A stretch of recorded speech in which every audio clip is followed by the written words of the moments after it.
Yeah, we'll edit it. Cool. Okay. Yeah, awesome. All right. Hey, I'm Joseph Holmes. Kyle Travanovich. And we are fellow Star Wars fans who are going to be seeing the movie at the premiere tomorrow night. And we have like different thoughts on what it's going to be like, and so we wanted to get this on record. And we have a couple of weird theories, and so we thought just in case any of them happens to be correct, we should document it before we actually see the movie. So we can have bragging rights. Yes, and also if they happen to be right, then it's not technically a spoiler because it's the night of the 16th. Pretty much. There. Exactly. Yes. So, so first we're just thoughts regarding the trailer, because we've been anticipating it, like with everybody else. Every new trailer come out, we've been really excited about it. And how much it looks like A New Hope.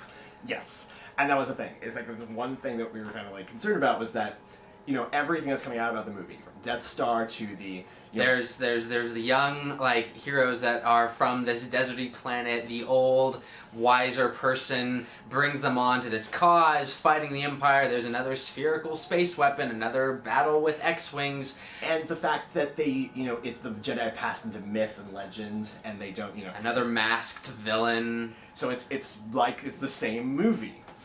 And so, we're trying to figure out that is the one thing that's making us nervous, about it. It looks really great, but it may just be a rehash of A New Hope.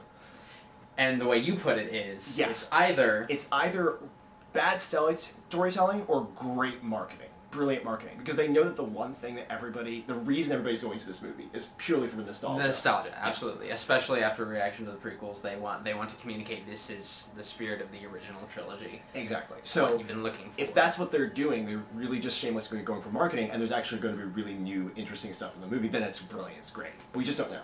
Exactly. My fear is that this is how it's going to go. The first one is, number 7 is going to be everyone loves it, and then 2 days afterwards they figure out it's exactly the same as New Hope, and then they bash it.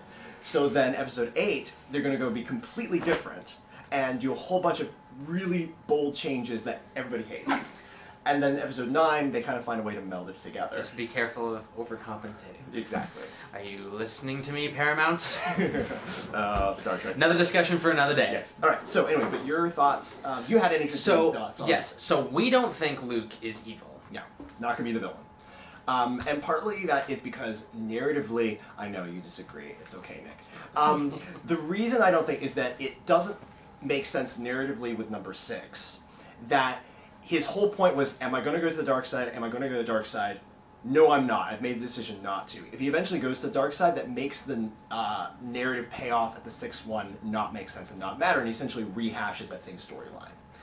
But on the other hand, whatever plot twist Luke is involved with has to be at least on the same caliber as him being evil. It has to be something that we at least are going to feel like we're not going to see coming, and so we started brainstorming one night. Okay, well, if it's not him being evil, what might it be? And one thing that's interesting is it has to be something to the point where the one shot we even think we've seen of Luke is just him crouching by the fire petting R2-D2, assuming that that's even him. So it has to be a spoiler that even seeing him would be a spoiler. Exactly. So we started brainstorming and we came up with this really elaborate theory. We have no idea if it's correct or not, but it sounds cool, so we were like, hey, maybe this would be cool. So basically, what if instead of Luke being evil, Luke is actually a double agent per se? So there's a couple shots where Kylo Ren is surrounded by a bunch of people who are dressed very similarly to him, and I thought, well, what if Luke is masquerading as one of those people,